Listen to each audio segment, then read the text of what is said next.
दुसरी विनंती आपल्याला करणार आहे, मीडिया असला तरी करणार आहे, या ठिकाणी आपल्याला विकासाची कामं करायची आहेत आणि विकासाची कामं करत असताना एक उदाहरण म्हणून सांगतो, 25-15 सगळ्यांना माहिती आहे म्हणून सांगतो, 25-15 हे कोणाला रोजगार देण्याचं साधन नाही आहे, 25-15 सामान्य माणसाच्या जीवनातलं दुःख दूर करण्याचं साधन आहे। हे आपल्या कार्यकर्त्यांनी या ठिकाणी लक्षात घेऊन आपल्या संस्कृतीप्रमाणे काम केलं तरच हा विजय आपण खालपर्यंत रुजवू शकू। आणि म्हणून भारतीय जनता पक्षाची जी संस्कृती आहे ती संस्कृती ही आपण सगळ्यांनी निश्चितपणे लक्षात ठेवायची आहे।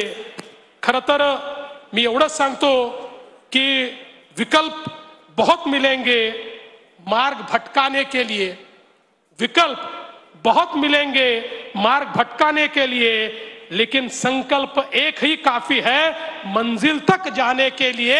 अशा प्रकारचा संकल्प हा आपल्या सगळ्यांच्या माध्यमातून या ठिकाणी व्हावा, अशा प्रकारची विनंती मी आपल्याला करतो।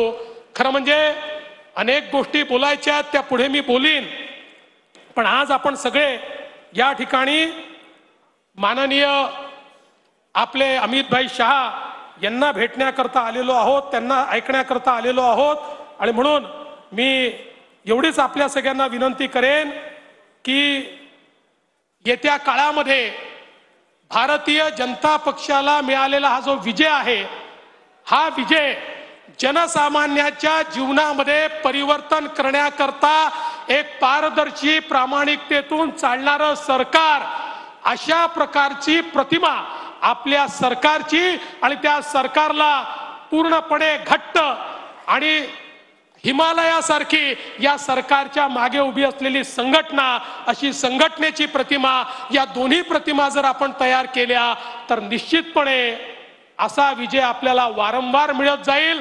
येत्या काळामध्ये स्थानिक स्वराज्य संस्थांच्या निवडणुका येणार आहेत। जवळपास माझा अंदाज आहे की पुढच्या 3-4 महिन्यात, अर्थात सुप्रीम कोर्टातनं निर्णय झाला तर पण तो निर्णय शेवटच्या टप्प्यावर आहे, त्यामुळे तो निर्णय झाला तर येत्या 3-4 महिन्यात या निवडणुका होतील।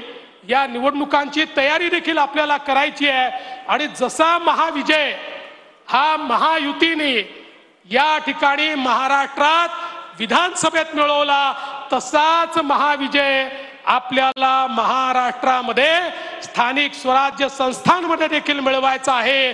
त्याकरता आपण सर्वांनी सज्ज राहावं एवढीच आपल्याला विनंती करतो आणि माझं बोलणं संपवतो। धन्यवाद। जय हिंद, जय महाराष्ट्र।